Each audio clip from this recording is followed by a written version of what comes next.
the horror corner.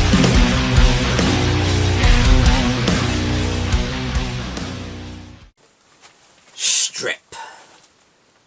I want to see you naked one last time. Good evening, folks, and welcome to the Horror Corner. I'm your host, Sean Patrick Gershon. This week we are doing another movie review. This is Delirium, released in 1987, directed by Lamberto Bava. Yes, son of the great Mario Bava, who's probably best known for Demons, which he worked with Dario Argento on that film. He also has a couple great giallos of his own, like Macabre, which is very disturbing, and A Blade in the Dark, and this film. And I was turned on to this film by the Trash Stash, so definitely shout out to the Trash Stash for pointing this one out to me. Yes, so Delirium stars Serena Grande as Gloria, and this film was kind of made as a showcase for her, because at the time, I guess she was a very famous actress in Italy, and probably more for her ample assets as opposed to her actual acting ability, but yeah, she is gorgeous. Very, very curvy. And this film is kind of sleazy. There's definitely a lot of nudity, a lot of female flesh going on in here. The film also stars Daria Nicolodi as Evelyn, Gloria's assistant on the film. And yeah, she's just a class act. She's great in everything she's in. You probably know her from several of Dario Argento's films. The film also stars George Eastman as Alex, her boyfriend in the film. And you probably know him from films like Anthrophagus and Absurd. The film also stars David Brandon, who you might know from Stage Fright as Roberto. And so yeah, the film is about Gloria, and Gloria is the head of this adult magazine called Pussycat. Yeah. Definitely kind of a hustler type magazine, a little sleazier than, say, Playboy. And what happens is there's a crazed killer on the loose who is obsessed with Gloria. And every time they kill someone, the killer sends her photos of the body set up like, you know, a work of art, you know, with the big poster of Gloria, you know, in the background. It's kind of crazy. Yeah, Gloria used to be a centerfold for the magazine, and now she kind of runs it.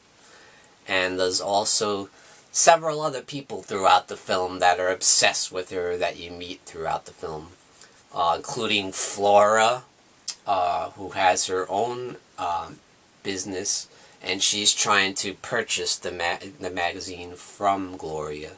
And she's also obsessed with Gloria because Gloria used to work for her in her magazine, and she kind of took her in off the street and made her a star, you know, and there's a lot of animosity there.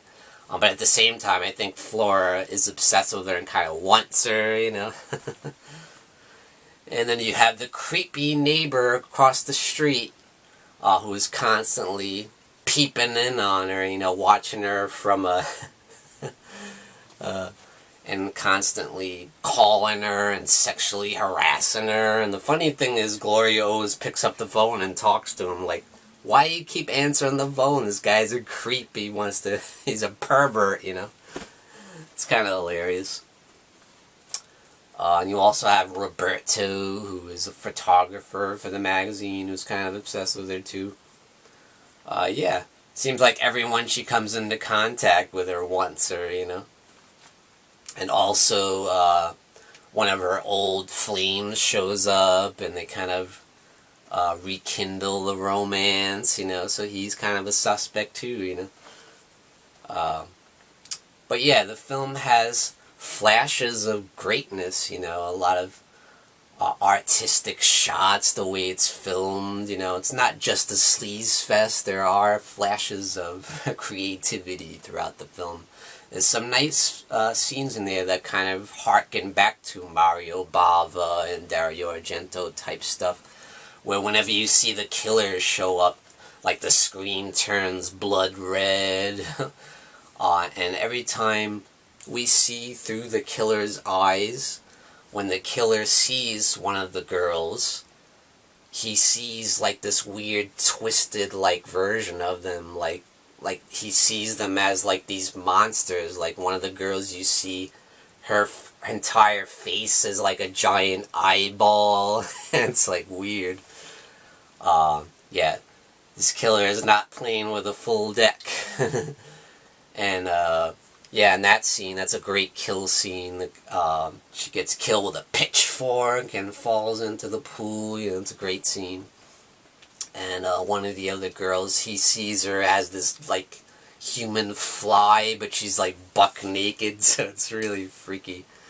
I can't imagine what it was like for that actress to film that scene where she's covered in bees, you know, and then the killer puts like honey on her back, and all the bees cling to her and sting her, and then the next scene when you see her dead, she's got lumps all over her face. It's crazy. Can you imagine filming that scene buck-ass naked with real bees? I think there was actually flies that were used, but still, she's buck naked with flies crawling all over. It's crazy. But yeah, there's a great scene too when Gloria goes to the department store with her brother and his new girlfriend, and what happens is Susan goes off and she loses Gloria, and she ends up dead. You know, Gloria ends up finding her body and finds Tony's body. Her brother is killed, and then you hear the killer's voice on the PA taunting her. You know, it's a really cool scene. It's got great tension and suspense. You see Gloria grab an axe, you know, trying to defend herself. You know, great scene.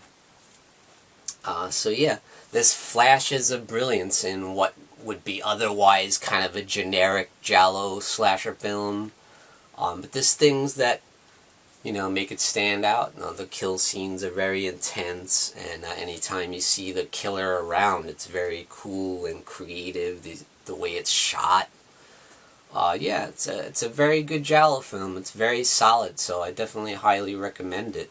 Another thing we kind of find out throughout the film is that the killer is sexually repressed and has kind of a serious sexual identity crisis.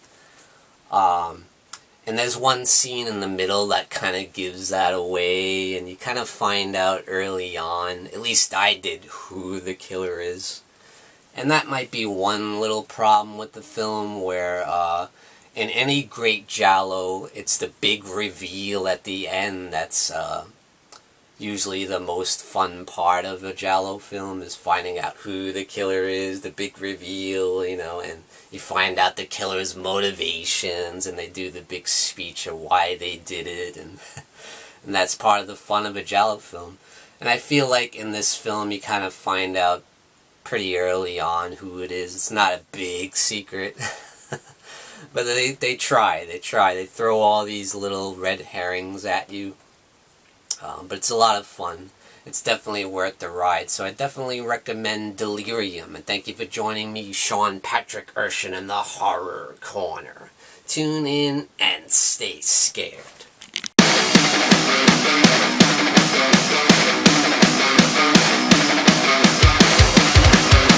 Good evening, folks, and we got some brand new merchandise for you over at www.thehorrorcona.com, and that's CONA.com. Representing the Horror Corner.